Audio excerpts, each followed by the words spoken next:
My name is Ryan Micheletti. I'm head of global operations for the Founder Institute, and I'm also the managing director of the Founder Institute Silicon Valley virtual program, which is launching next week. And we're very, very honored to have Elizabeth Gore here, who is the co-founder and president of Hello Alice. Hello Alice is a smart technology company that connects entrepreneurs and small business owners to curated resources, experts, opportunities, events, and communities to help them launch and grow their companies. So Elizabeth, you've got a ton of really great experience, and I got the list here and I can go through it, but I really think like maybe it'd be better coming from you to talk a little bit about your background and Hello Alice for a little bit. Sure. Well, thank you for having me. And we're big fans of Founders Institute, and it's great getting to know you, Ryan. So I am originally from Texas and now live in Northern California, and grew up on a cattle ranch there, but very quickly got into humanitarian work. So I had a full career at the UN, so Peace Corps, and then a decade serving the United Nations, mostly in Africa, LATAM, and out of DC and New York. However, it was there that towards the end of my term, I was super motivated by small business owners, actually, and entrepreneurs. When we were coming out of deployment, I very quickly would see that the folks that were picking up after a civil war, natural disaster, or some kind of crisis were business owners. And they would monetize solutions, they would get commerce going again, and it just, I just became pretty obsessed. So I had the great opportunity to, when I left the UN, to move over to Dell Technologies as Michael Dell's entrepreneur in residence for 3 years. And my job there was to run around the world and find the next best technologies to help small business owners. And I learned a ton, but I was lucky to meet my co-founder, Carolyn Rods, who is a amazing technical expert, Latina entrepreneur out of Houston, Texas, where I'm from. And we both really bonded on not actually the problems, but the huge opportunities on connecting underrepresented owners to networks they need to be successful. And this is right when machine learning was starting to trickle to the rest of us through digital transformation. So we teamed up and built Hello Alice on top of a machine learning platform. So we help small business owners launch and grow, but very specifically through data based on their stage of growth, physical location, and industry. However, we made a commitment the day we launched that we would always prioritize services for women, people of color, and US veterans, and have since, 3 years later, rolled out features for the LGBTQ+ community, entrepreneurs with disabilities, and then very specifically for military spouses. So we have grown, Ryan, beyond our wildest dreams. We help around 200,000 small business owners a week at this point. And we've had a huge pivot through COVID, which we'll talk about in a minute, but we're a Series A backed company with a social enterprise arm. We're free for owners, and we make money through data, not your personal data, but aggregate trend data for enterprise business services. So I am also now a 3rd grade math teacher because I am homeschooling my children, which is a bitch. And so I'm running the business and running my household and drinking a lot, and here we are. Well, you're in the heart of Sonoma, so I don't know what else you would be doing. Fair point. We're super honored to have you today. You know, I would say, you know, given the reach of Hello Alice and some of the opportunities that we were just discussing, you know, before we went live between the Founder Institute Network and Hello Alice, like we couldn't have a better speaker to talk about the topic of today. And so just so everyone knows, this is live, and the way that we like to run these webinars is make it as interactive as possible. So if you have questions that you'd like to ask me or Elizabeth, please go ahead and put into the chat. You can introduce yourself. I see people are already doing that, and that's great. And we'd love to dive into the topic and maybe ask some questions to begin and get to your questions as soon as you start sending them through. So obviously the elephant in the room today is COVID-19. And if underrepresented communities didn't have a hard enough time breaking through the barrier and making progress before COVID-19, it sure is a challenge now. right? And so what have you seen? Like, what are some of the strategies and what's some general advice and perspectives that you have on underrepresented communities in the post-COVID era? Sure. So, I'll just acknowledge that this is a bitch for everybody. Whether you're a small business, high growth enterprise, no matter what state you're in. I will say the one good thing is it's going to be the great equalizer. We're all kind of getting screwed at the same time, which is helpful. However, we very quickly at Hello Alice pivoted and built the COVID-19 Business Center. So you all can access it anytime, covid19businesscenter.com. And we have been trying as fast as we can to aggregate thousands of resources per day that we're seeing are actually helpful to owners.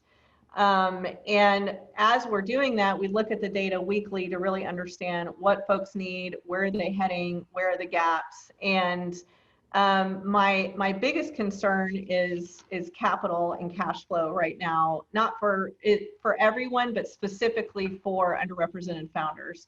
Most women, people of color, our U.S. veterans start businesses with less cash. Also, if obviously we're getting less than 2% of venture capital if you're a female, those numbers go down as you add in people of color. We didn't start with a lot to begin with. However, we are the most resilient community out there and can do a lot with a lot less. So we're a woman Latino-owned business, and one of the things I'm encouraging everyone is to apply for literally everything you can right now. Whether that's, we've all had our PPP challenges or thought about applying. If we have a third CARES Act, really understanding where you fall in that. But additionally, on the COVID-19 Business Center, we've put up a channel that helps you navigate private funds. So there are funds out there based on industry, based on location, based on demographics. So funds for African Americans, for Latino business owners, U.S. veterans. We have a grants program going right now in the COVID-19 Business Center as well. So I've been encouraging folks to really think about applying. The other thing I'll just say, Ryan, is I am shocked at how great underrepresented founders are at finding and saving money. We are running classes right now that just help you think through how to cut costs and we're finding money from $5,000 to $20,000 a month. Or you can look at loan forgiveness. You can look at some counties and states right now are doing mortgage deferment, rent forgiveness, even down to your Salesforce account, your QuickBooks account. Are they actually allowing you to pause payments? So the other place to find money is actually within your own company and really be cutting and accessing anything out there you can think about. Yeah, that's a really great point. One of the pieces of advice that we've given our grads, and we have 4,000 globally, is something that we called the COVID-19 discount, which is going to your suppliers, your vendors, and saying, hey, shit's hitting the fan right now. I can either not pay you moving forward and we're going to cut it, or you can give me a 20% discount and we'll go back up to the normal rates once we get through this. And it's actually been very effective. A lot of grads have written in and said that it's been effective in reducing their burn, and that enables them to keep employee headcount at this level. And so it's really, really important to see. The other thing I'll just say is, folks, the hardest thing you probably have to do is furlough employees, let go employees. And it's something maybe you've never imagined to do as a founder, but because there's unemployment right now, because there is stimulus money, sometimes furloughing employees is the smartest way to save money as well. Even though that is emotionally a very difficult decision, I've really encouraged folks to think that through as an option. Yeah, unfortunately, like with the PPP loan, and we were just talking about this, some people aren't getting access to it, and that money would be used to retain, payroll and headcount. And it's unfortunate, but some businesses aren't able to access it because of the high demand there. Absolutely. Priyanka asks, it sounds like Alice's work is global, and so she wants to confirm if today's content is also targeted for businesses outside of the U.S. So maybe absolutely. the global perspective? Yeah, we are, I call us accidentally global. We actually have owners in every country but two. I will say that basic business fundamentals in terms of building the infrastructure of your business, leadership, your accounting practices, are quite global.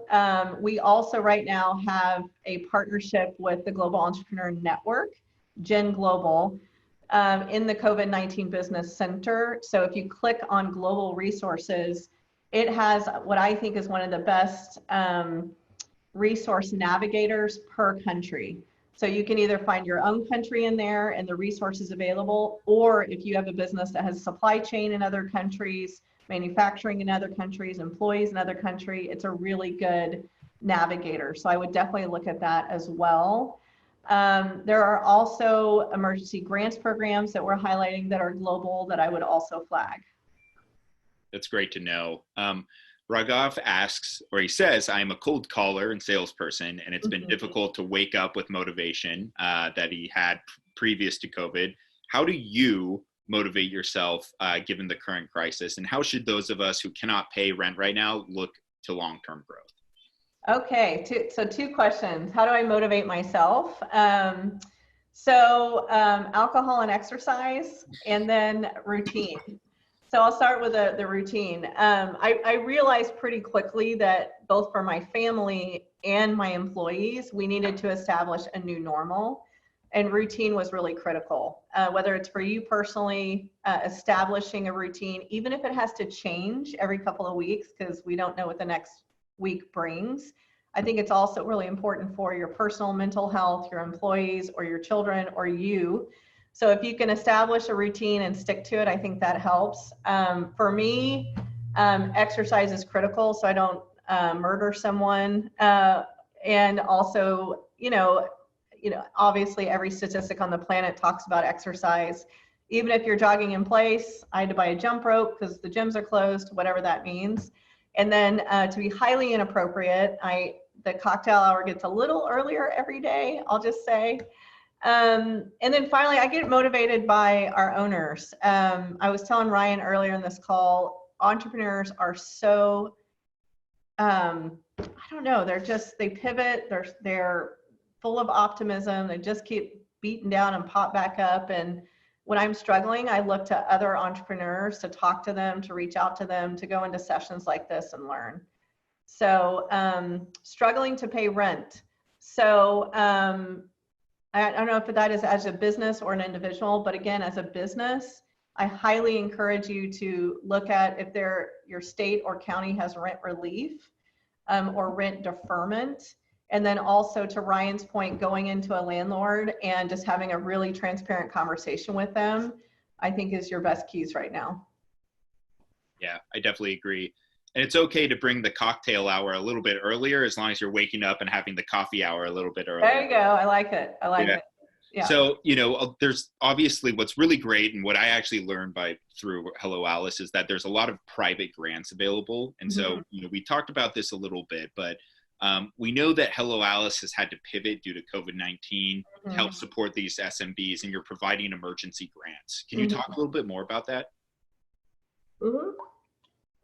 So through our data, we're asking every week a pretty large sample size, over 100,000 of owners, what are your biggest barriers? What are your biggest challenges?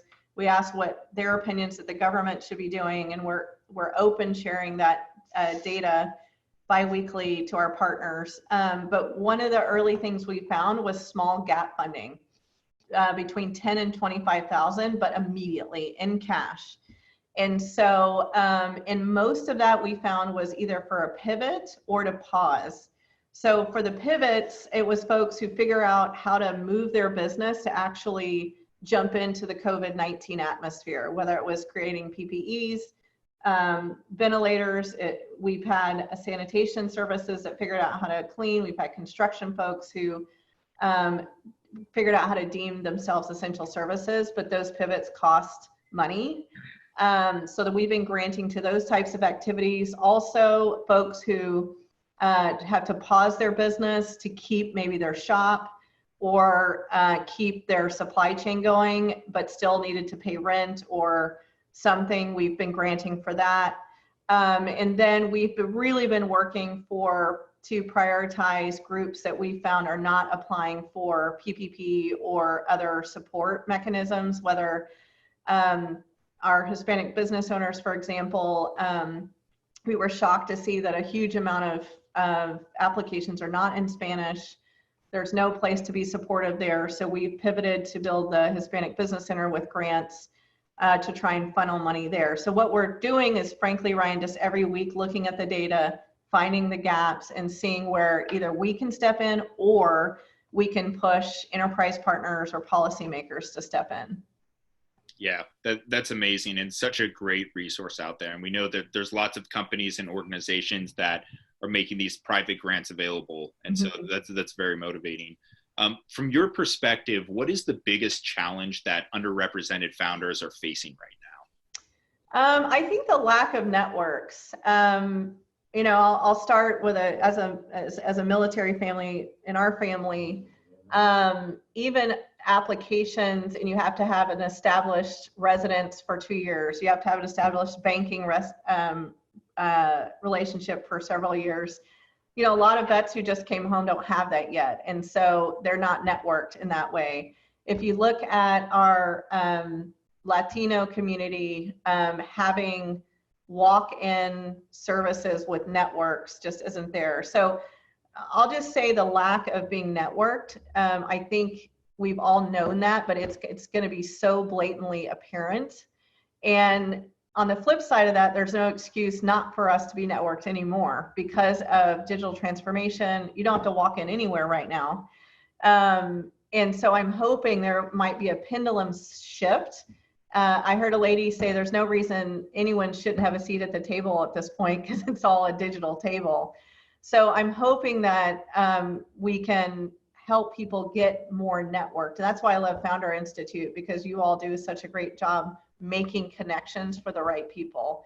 So that's been my biggest concern. And that's where I think it's so apparent when folks can't apply for something or don't have the banking relationship or don't have the VC relationship is probably the biggest challenge. And then, as I mentioned before, really doing more with less capital, it hurts a lot right now. Yeah, to piggyback on what you're saying, and this kind of goes to Raghav's question around motivation, right? I mean, this is really the time to be doubling down, right? Because there's so much uncertainty, things are changing really rapidly, and you frankly don't have a lot of control. The only thing you do have control over is like, what are you doing every day to move things forward? And so many times in my life, there's been times where right when something really bad happens is usually the moment right before something really good happens. That's very true. Yeah. And so, right now the world is kind of on fire, but there's a little bit of light at the end of the tunnel. And I think like the actions that you take now, you have to really understand and know that it has this exponential effect as to what happens in the future. So even though maybe in your example of being a cold call or a salesperson, right? Maybe doing that one extra call, right? Pushing yourself to do just one more thing and just every day kind of going out on what I like to call offense. Love so that you're not just kind of maintaining and treading water, you're actually making progress. And that could be anything like coming to a webinar and educating yourself, or it could be taking a class, or it could be, spending an extra 20 minutes, like doing something for your employer if you still have a job. So all of these things will compound over time. And you really have to look at that as the long game, right? And so when you're thinking about these different networks and how do you get plugged in, you really want to look at, the different affinities that you have. So one thing that I've seen in the veteran community is that there's all these really great resources out there for veterans, and you should absolutely tap into that if you're a veteran. But at the same time, if you're looking to, launch a startup, you also need to tap into the startup community that has non-veterans in it. Right. And you can isolate yourself. Yeah. Exactly. Like you want to kind of diversify, and you can almost leverage the two off of each other, because people in the tech community are going to say, oh, wow, you're a veteran. That's really interesting. Tell me about it. And it gives you a little bit of an edge. And then vice versa, like in the veteran community, you're a tech entrepreneur or you're Right. building a business, and that gives you an edge in that community. And Mm-hmm. so, someone once told me a long time ago that your network is your net worth. Totally. And so Absolutely. it's extremely important that everyone on this call is tapping into the different networks that they Mm-hmm. have, and everyone has a network, doesn't matter who you are. That's very true. And Ryan, I'll just say the thing I'm most excited about with underrepresented founders is their resiliency. Every enterprise group or corporation is going to have to pivot, just like we all are, and the small guys and gals. And if I think about my experience at Dell or at the UN, it is really hard to move those giant ships fast. And so I think that you're going to see a lot of entrepreneurs slide in there really quick and fill holes. Yeah. So we're all pivoting right now. Everyone's going to have to, but entrepreneurs and smaller organizations can pivot faster. They can be more nimble. They're more closer to the ground. And so I think you're going to see some really competitive startups grow out of this. The second thing I'll just mention is that look where those big enterprise groups aren't pivoting and see if you can saddle up with them. That is a great source of funding and support. If you can go in and to an Amazon or a Dell and say, hey, I think I can solve a problem for you, that is a great way to get funding and your infrastructure back up and running, and alongside a behemoth company. Yeah, absolutely. Entrepreneurs have the competitive advantage, and really it's your only advantage of moving quickly. Mm-hmm. And we were joking around, but like the market, like entrepreneurs will spend their entire life trying to disrupt the market, and here it is, the market's been disrupted for them. Right. So go out, like this is the time, right? You'll probably, it depends on what you're doing. Some people may have to pivot, they'll have to figure it out, right? But like now is the time to be moving fast and making big decisions, right? Absolutely. So some other questions here. Ingrid asked or says that there's no relief funds that are available to new businesses because of COVID-19. Is there anywhere that they should look? Yeah, so you're right. There is, most of them want you to have been in business at a minimum 2 years. We actually have been giving grants even if you are a new business, as long as you are a registered business who has launched. Again, if you are supporting the COVID-19 situation. The other thing I would say is, Ingrid, I've been seeing, just like Founders Institute has great opportunities to join their virtual cohorts, if I'm not saying it right, Ryan, I'm sorry. But a lot of groups are starting to fund again. They're starting to open their doors virtually. I've seen a few term sheets thrown around lately, which made me really happy. So, what I would look is to the future for you, not necessarily COVID emergency, but how are you looking to fund yourself future forward looking? Yeah, that makes sense. And a lot of the advice we've been giving some of our grads is like, every company is a COVID-19 company, and you need to essentially figure out your positioning, right, of how you're going to help in the new world, the new economy. Those are some terms that have been thrown around. And so what would you say? I mean, is this the time to kind of clear the whiteboard and start fresh and think of give each business owner a new perspective? Yes. I would say there are no sacred cows in your business plan anymore. So I don't care what industry you're in, where you're located, if you just launched or you launched 20 years ago, if you have no capital or a lot of capital, absolutely everyone needs to relook at their business plan, relook at how your customers are going to access your goods. How do people shop? How do people purchase? How are enterprise business services going to do marketing? So even if you launch strong, you need to really understand what the new normal is for whoever your customers are and the services you're offering. How are they going to access those? How much are they willing to pay? And then finally, for those of you who are more brick and mortar, I've really encouraged folks, even if you are legally allowed to open tomorrow, make sure it is the right time. Your community, you might open your doors. That means you're paying your light bills, your employees, everything again, but are they going to walk in the front door?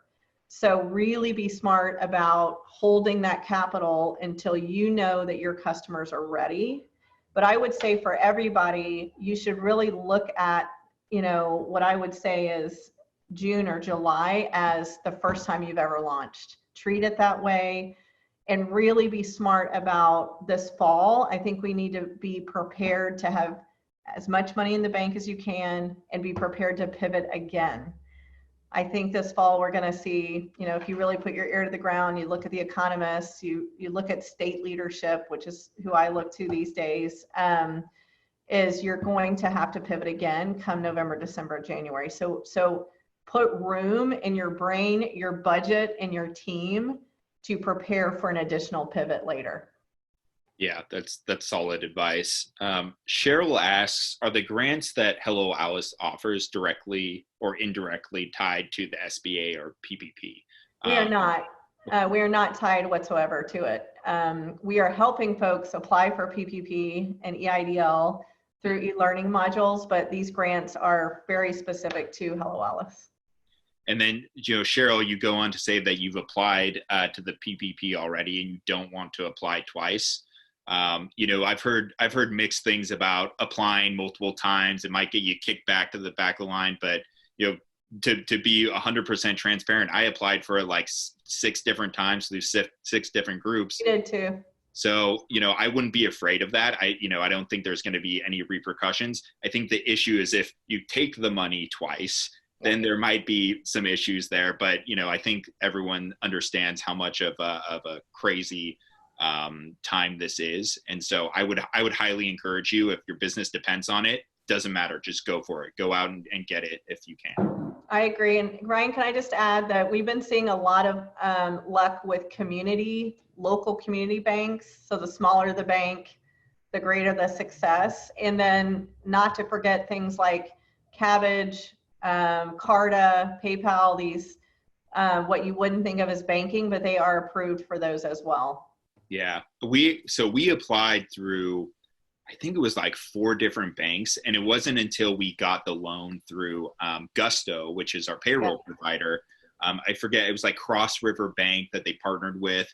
But I still remember the day. It's like they sent me the final. We had already submitted the application, and they sent me this final paperwork for signatures. And this was during the time where I'm signing all sorts of different things, and I wasn't sure if they were going to give me the money or not. I was like, does this mean I got it? Like, so right. It is very confusing. It is very confusing. So there's a lot of like information out there, and there's a lot of misinformation, and there's a lot of noise. So make sure you educate yourself, but make sure you go for it at the same time. Ryan, my favorite resource for PPP, EIDL, as well as the CARES Act, and if there is another one coming, the National Chamber of Commerce has a live policy blog that's quite good. A guy named Tom runs it, and we have now linked it directly to the COVID Business Center because we really have trusted that.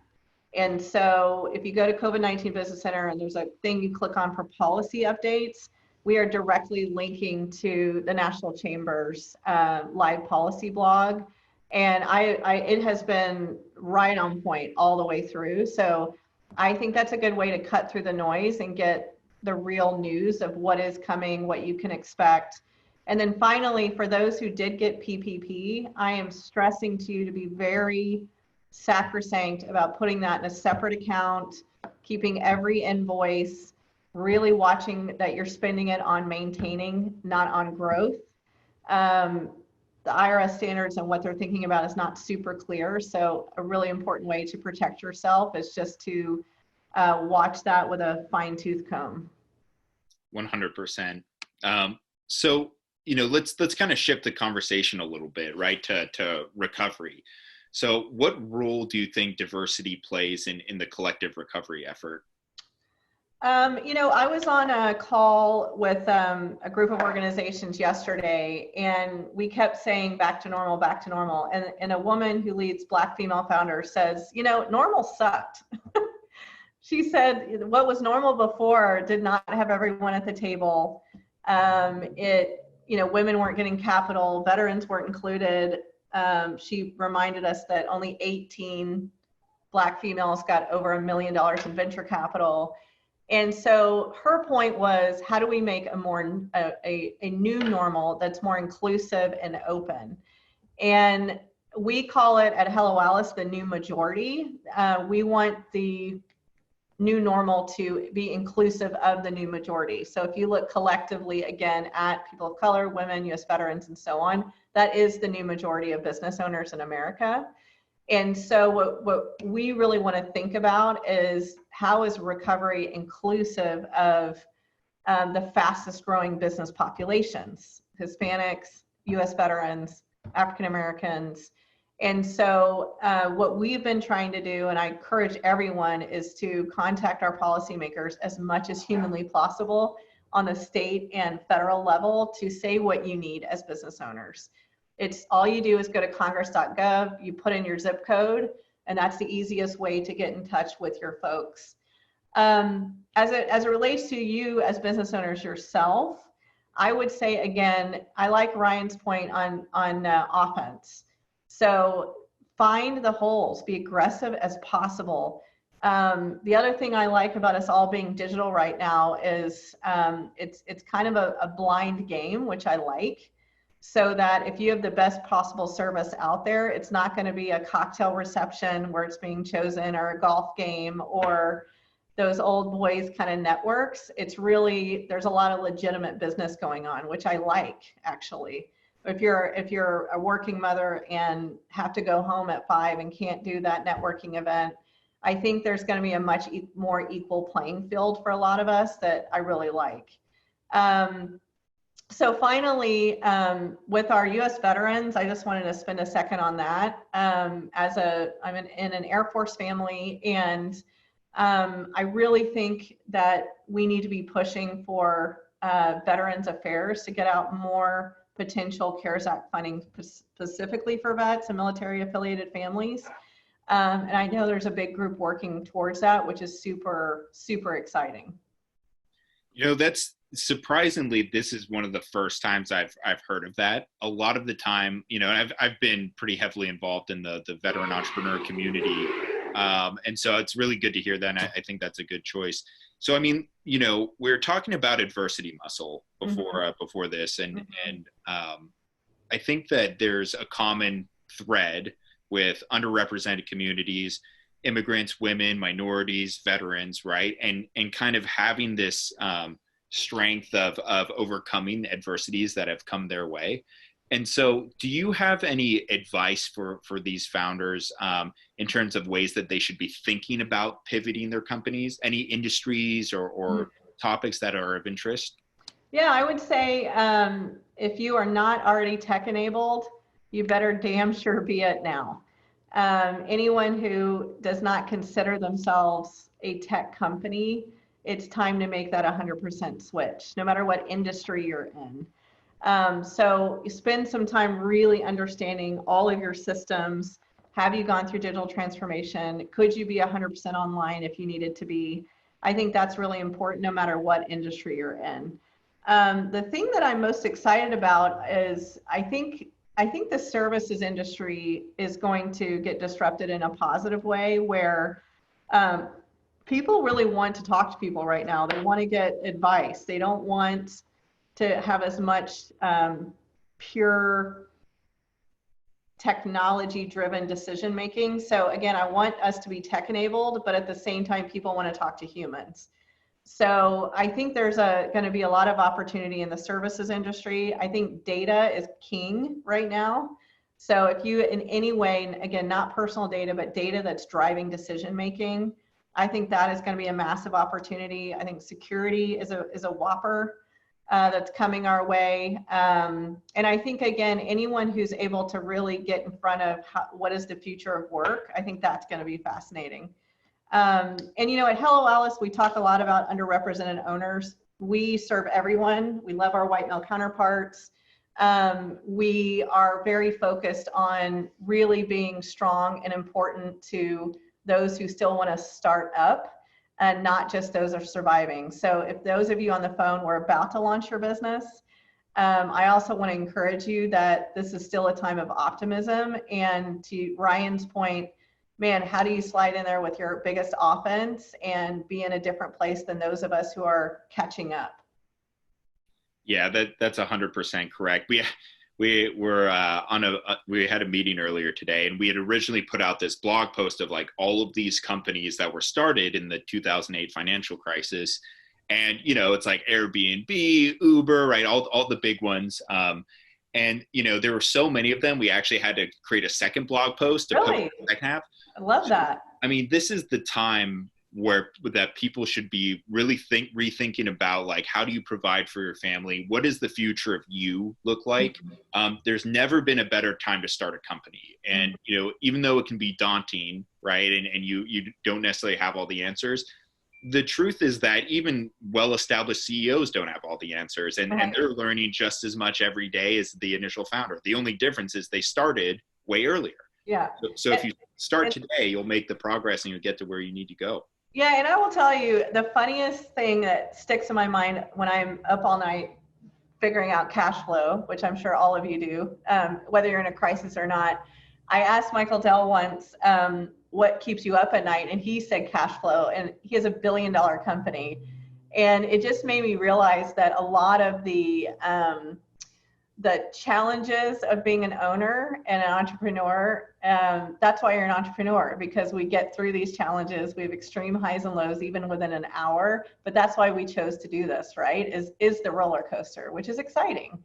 And the challenges are just truly heightened right now, obviously, because of what we're going through, but learning, how do you make a penny stretch as far as humanly possible? You will need that again and again and again, not just through COVID.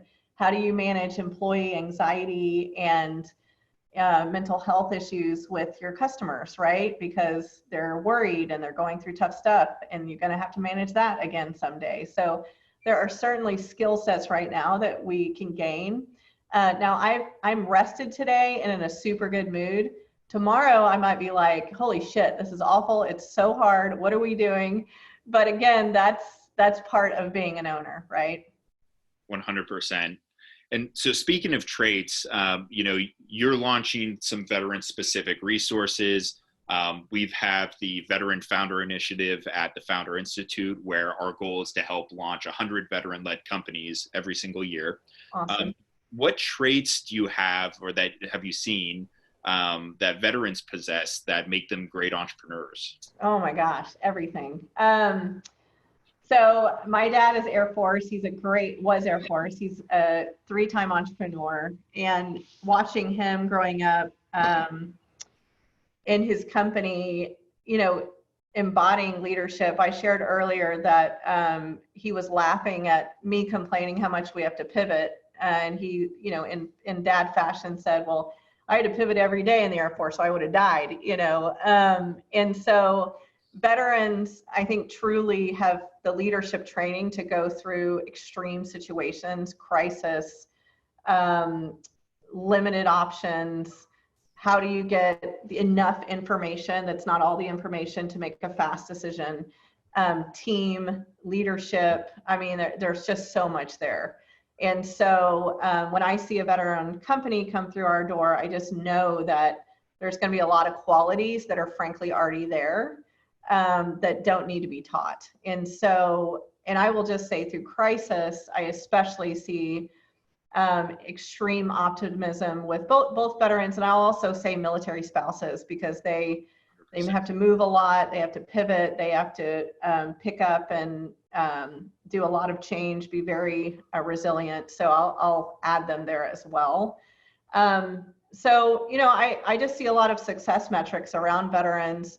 All the data shows when veterans get equal access to capital, they tend to outperform civilian owners.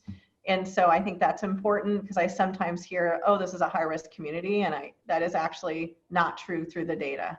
Mm-hmm. So, and at Alice, we do not program for veterans. We actually try to point veterans to the best initiatives for them, based on their industry, stage of growth, location, and so on. So we're just a backseat data nerd that's pointing to things like Founder Institute or Bunker Labs or NAVSO and so on. Yeah, there's a ton of really great support resources out there for veterans. And, that's why we've launched the Hello Alice Veterans Fellowship. Yeah, we're thrilled about that. Yeah, so for the vets that are on the call, if you're interested in starting a technology company, we've partnered with Hello Alice actually in multiple ways. We have the Female Founder Fellowship and That's the right. Veteran Fellowship. And through this initiative, we're giving away these scholarships to allow veterans to access the Founder Institute program for free. We also have the same scholarship available to women, and depending on where you are in the world, because we have chapters in 185 cities, there's various programs and grants and things that we offer to help the founders who are launching companies deal with some of the stresses of launching a company in the post-COVID-19 era. And so, from my perspective, what we've been doing over the last couple of years at Founder Institute, and one of the big kind of secrets of FI, I'm just going to disclose it to everyone here, is that the secret of entrepreneurship success is really like tenacity and perseverance, right? The number one failure or reason why companies fail is it's really when the founder gives up. It's not when you run out of money. It's not when we've run out of money so many times. It's like, yeah. Exactly. But you never give up, right? Yeah. And, like, you kind of figure it out. And sure, like, there's optimal situations and there's less optimal situations. So there's a lot of uncertainty out there, but your job is to navigate through those treacherous waters, right? And that's part of being a leader, and that's part of the job you're signing up to be as a startup leader. And so we see that it's the founders themselves that are really like the unicorns and the people that are making big things happen, not necessarily the startup idea or the business opportunity. That will change, right? We know that they'll pivot in the program, they'll pivot after the program. It's really about the core of who the founder is. Yes. And that's the most important thing. And so, what I'd love to ask, because I've never actually had the chance to ask this, is you were in the Peace Corps. Yes. And so there's a lot of adversity, muscle gains that you probably experience. And so I'd love to hear a little bit more about your experience and kind of what has that taught you and how has that shaped you as an entrepreneur? Oh, wow. Well, Peace Corps' motto is the hardest job you'll ever love. And it was by far the hardest job I've ever had. So I was 2 years, 6 months in Bolivia in South America. And I will say that with the Peace Corps, it's interesting because you live at the same level as the community you're in. So if they're in a hut, you're in a hut. If they make $200 a month, you're making $200 a month.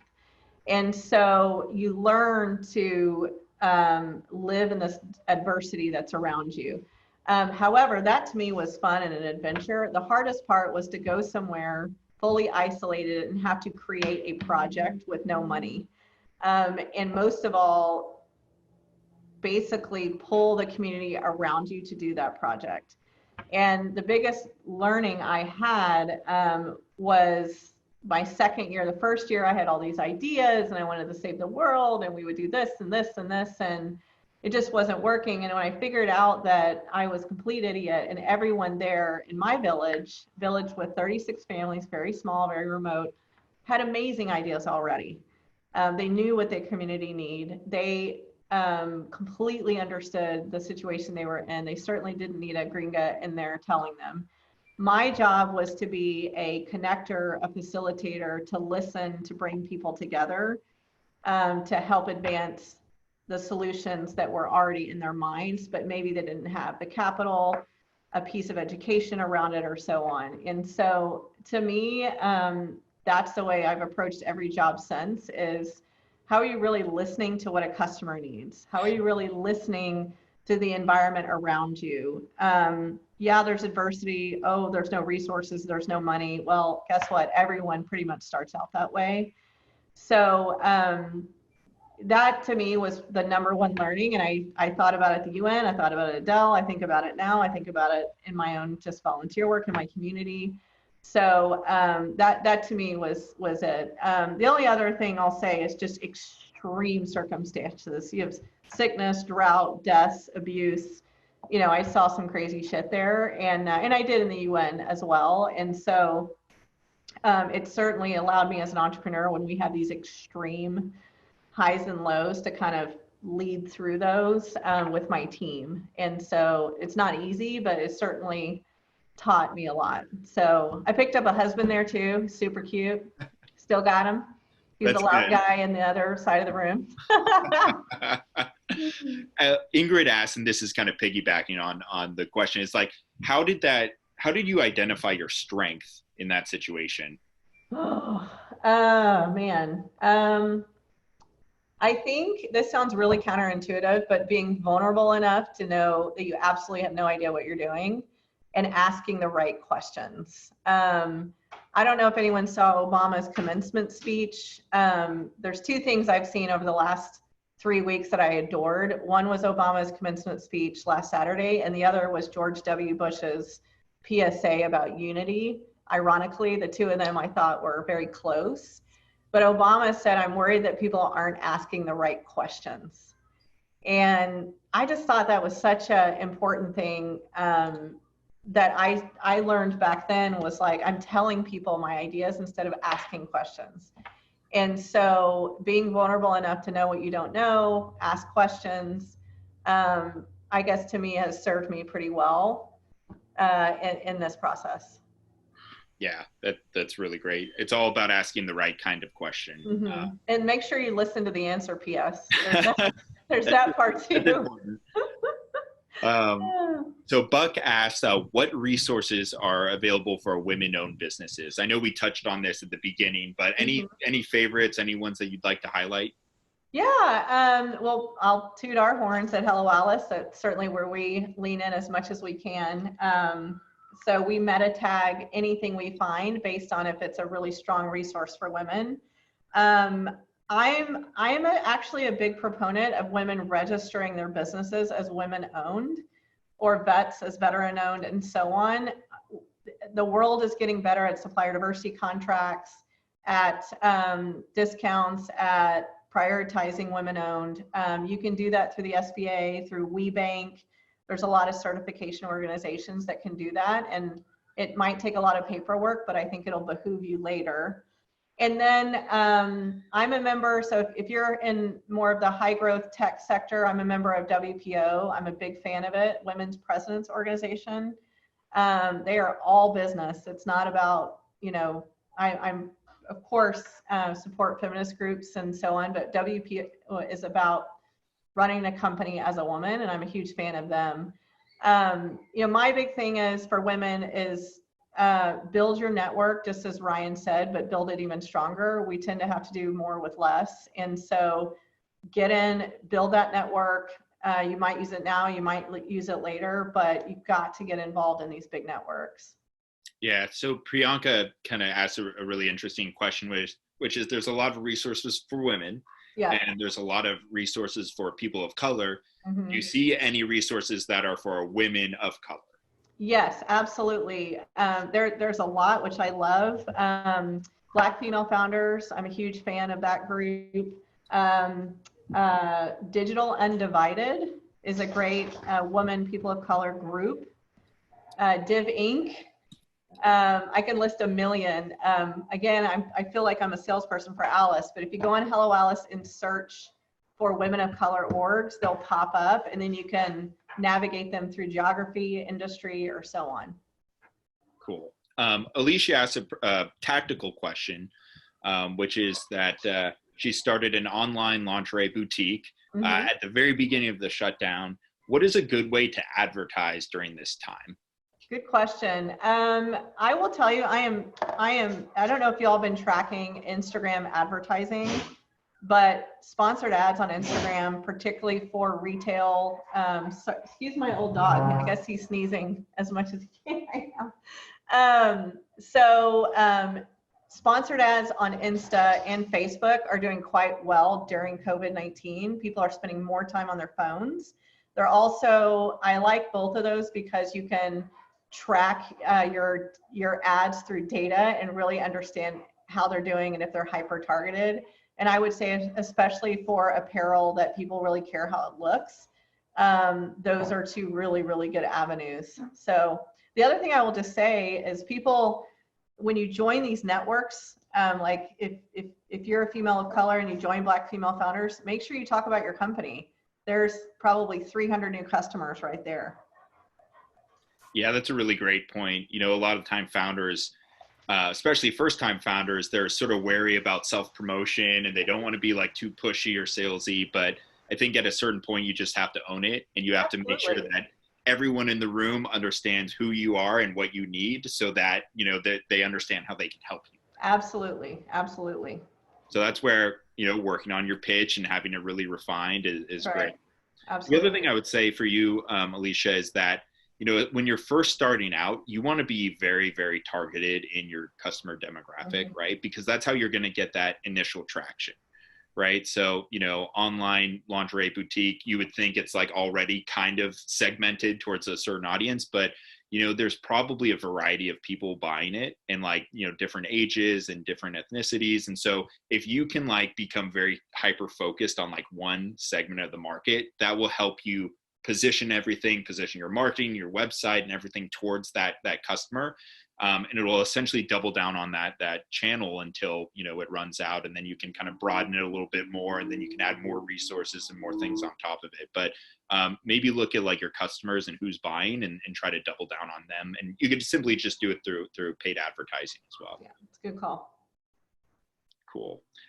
So, there's some questions here around mental health, which I think is a massive topic. Absolutely. So what data are you seeing on mental health, specifically around, and this is very specific, so around non-native speakers or immigrants or other Mhm. minority groups who are founders or board members or top employees?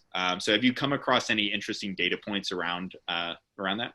So I say shockingly because when we collect data, which we do, collects a lot of it, we have never seen mental health ever come up in any of our data. It is now 5 weeks in a row within the top 5 barriers to company success right now. And it has been third the last 3 weeks. And so number one has been cash flow. Number two has been lack of customer access because of shelter in place. And three has been mental health. Sorry, my dog's just having it. So I say that because it is a real, always been, but right now it's a legitimate issue for business, not just personal. And that has broken, when we started breaking into it, it was either a founder's mental health because they feel isolated, they're making very difficult decisions, or they're balancing childcare, running the business, whatever else. The second piece of it, which is quite different, was the mental health of their employees. So spending a lot of time talking with employees, managing anxiety. Am I going back to the office? Am I not? And so on. So we, after seeing that 3 weeks in a row, popped up a mental health center. A mental health navigation within the COVID-19 Business Center.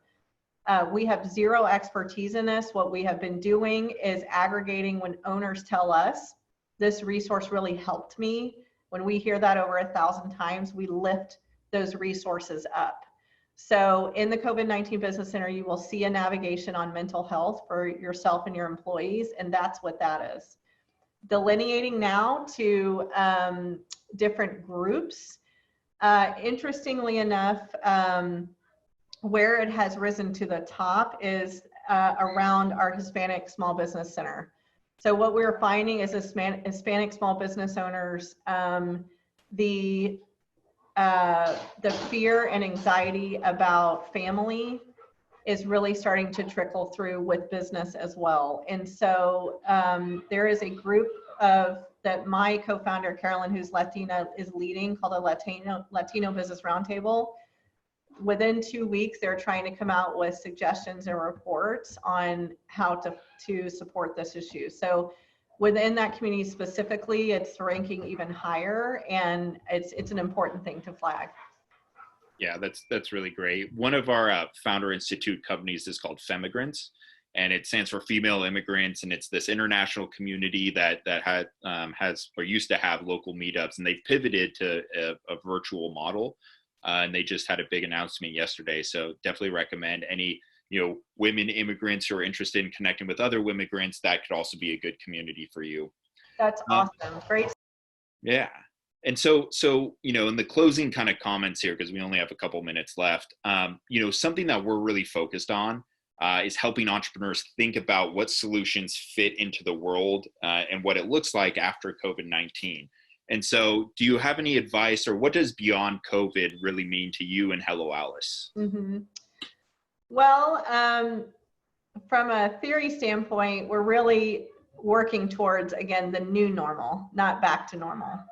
And so how are we ensuring that small business owners and startups are getting the respect and attention that they deserve, no matter if you're a man, a woman, white, black, you're a veteran? But we're really seeing both the media and Congress and enterprise folks understand how powerful small business and entrepreneurship is. And if we don't have it, what a problem it is.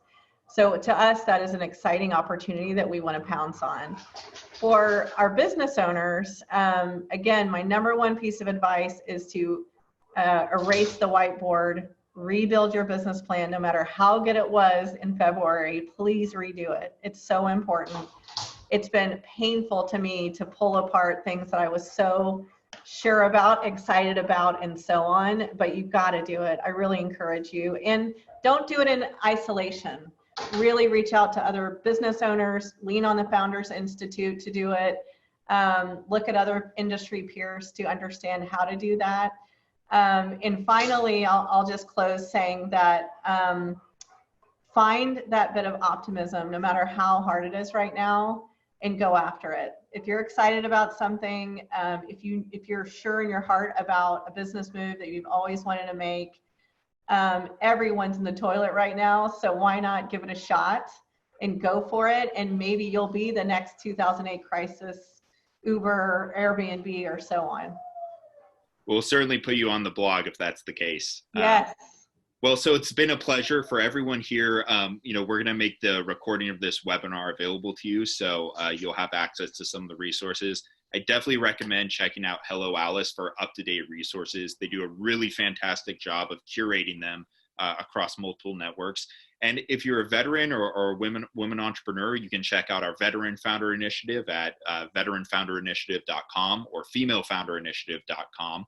And we look forward to helping you launch your company. If you need some expert advice, check out fi.co, and we're more than happy to help.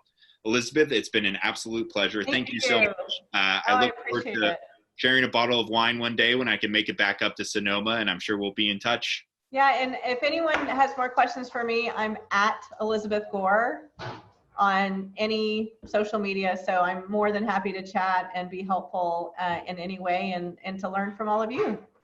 So awesome. Thanks again, Ryan. Thank you. Bye, everyone.